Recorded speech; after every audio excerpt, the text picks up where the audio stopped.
Hey there, gaming buddies, it's Winter in Finland. I'm making a video response to Same OG's the one-shot kill syndrome videos. Both of them. Thought I would combine uh, responses for the two. Now, this is a topic that I have a lot to say on, but also it's funny because I actually have a problem with one of my players in the current Pathfinder game I'm running. That directly relates to this, and I'll come back to that later. Give you a bit of a warning if you don't want to hear Pathfinder mechanics. But yeah, let's start with what you talked about first. So Shadowrun and headshots ahoy. Well, so they found a neat trick and now they're overusing it. Um, it makes sense that they want to succeed. They want to get rid of their opponents as quickly as possible so that their characters don't get killed. It's it's reasonable. Um, it makes sense, but it's sad but true that an unbalanced system makes it easier to game the system. Just go at it on a purely mathematical approach and go, yeah, so this works this way, and this way, and if I do these in this order, and yeah, bingo, I win. Um, some games are worse than others at this. I mean, very rules light games like Unknown Armies, even those have some wonkiness to them, and I've never read any gaming system that I have not house ruled somehow, at least a little bit. Uh, some I have not because me and my players wanted to test the rule system itself, to see how it works. But yeah, after a while, it's very obvious where the flaws are, and you have to patch them up. And this is, I mean, sure, there has to be this, like you said, trust between the game master and the players. This that we're all having fun, and let's not screw with the rules too much. Um, but you cannot be a controlling GM when it comes to the rules. You can't.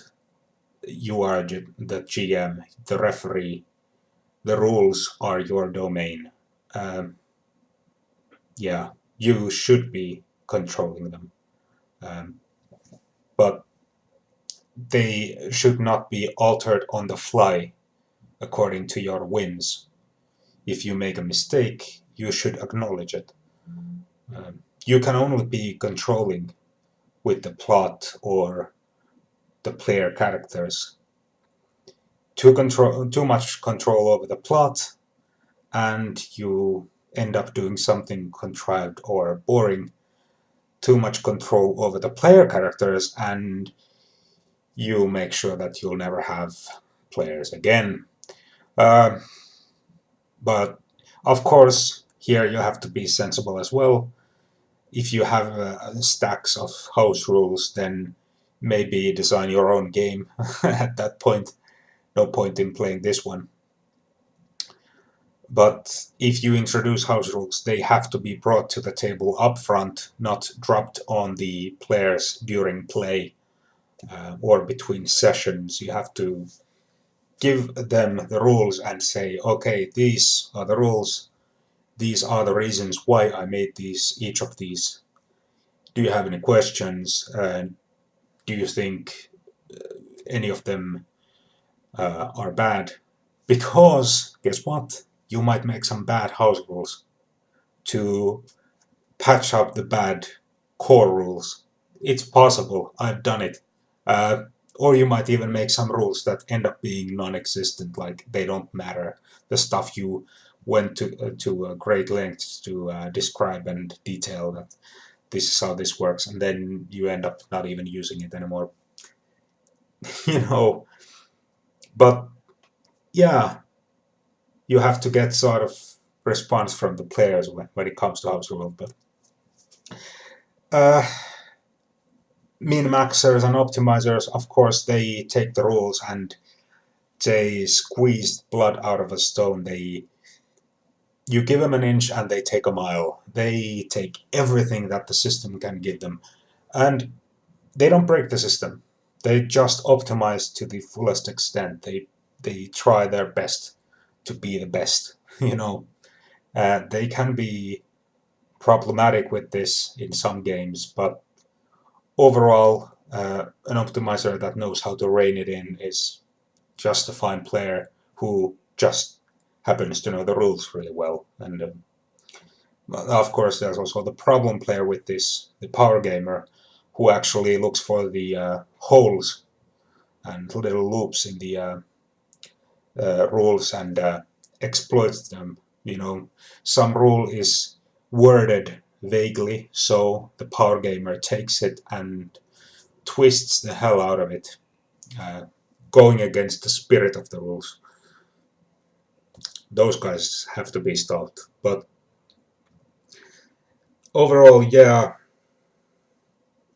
I can empathize because I've had several games where this has happened, where one or more characters get so powerful that they can take out equivalent opponents in one shot.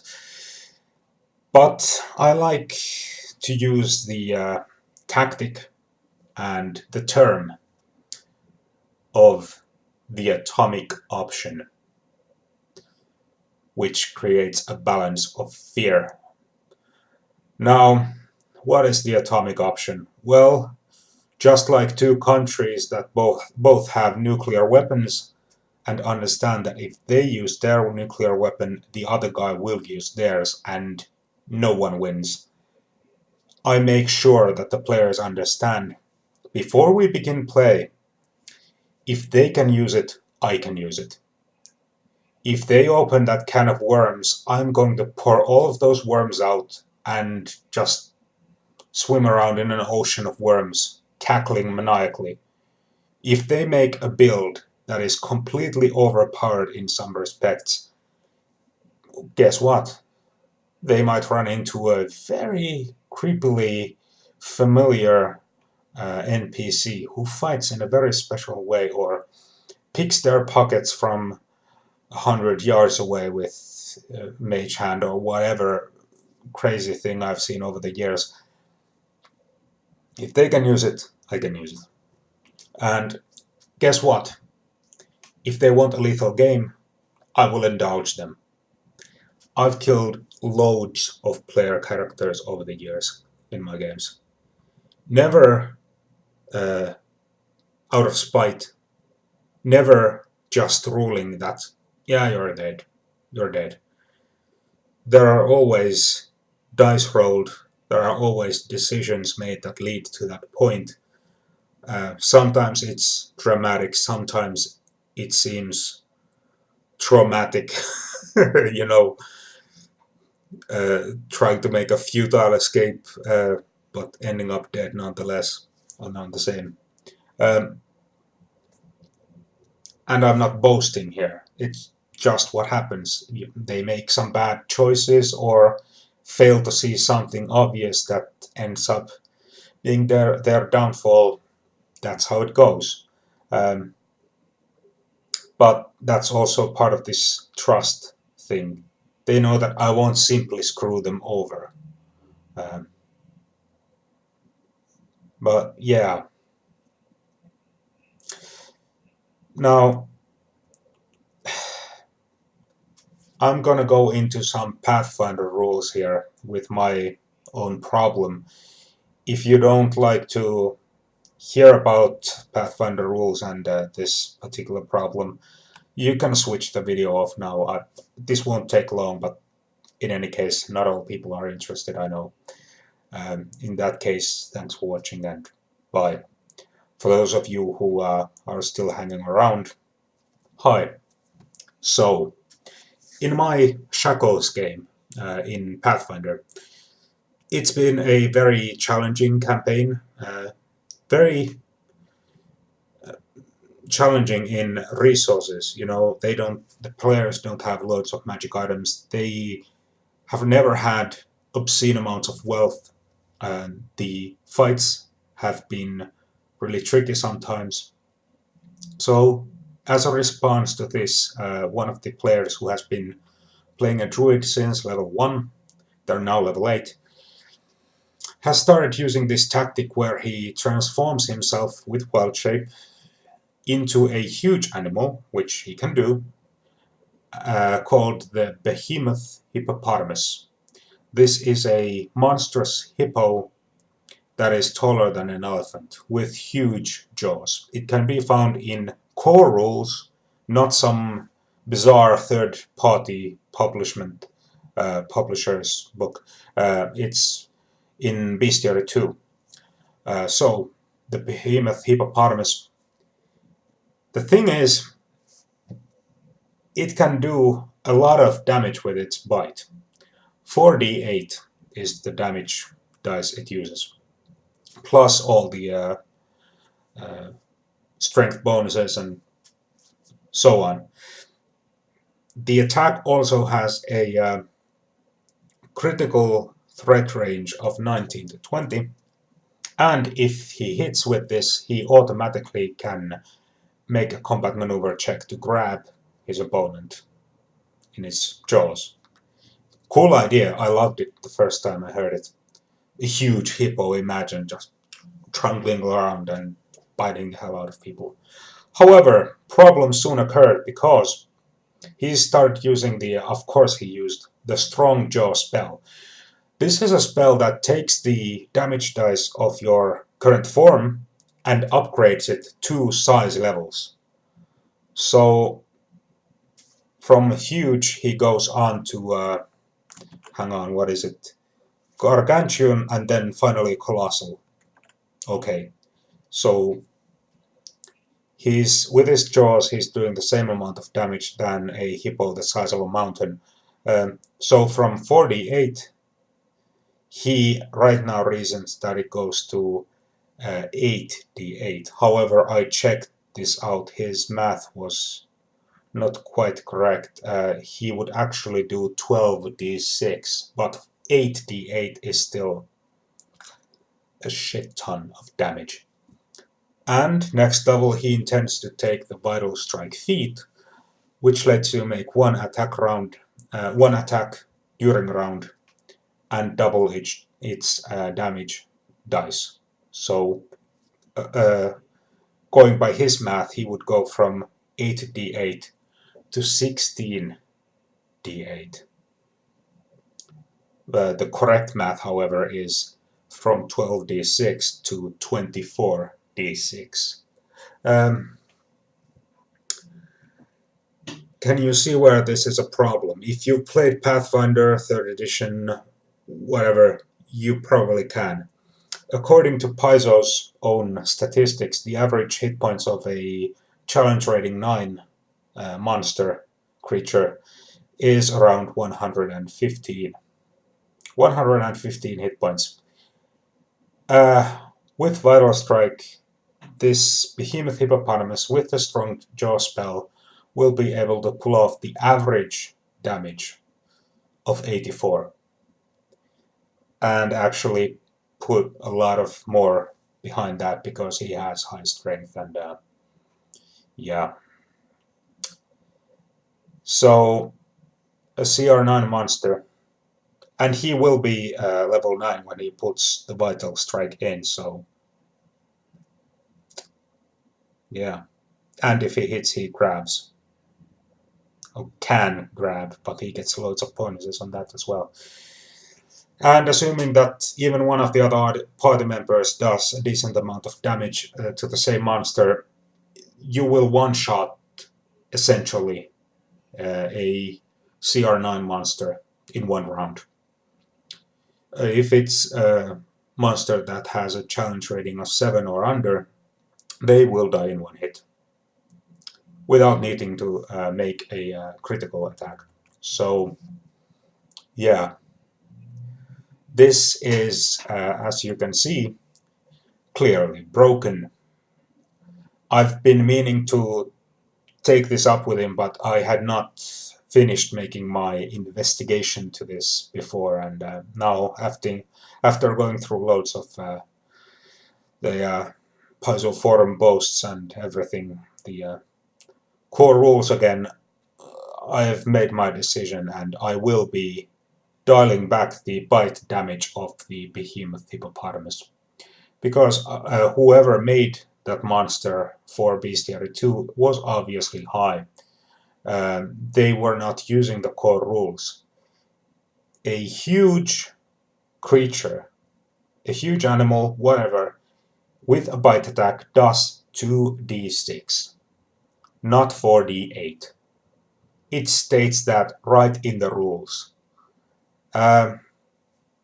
This, in Bestiary 2, this is one of those loopholes. These glitchy things that can be exploited.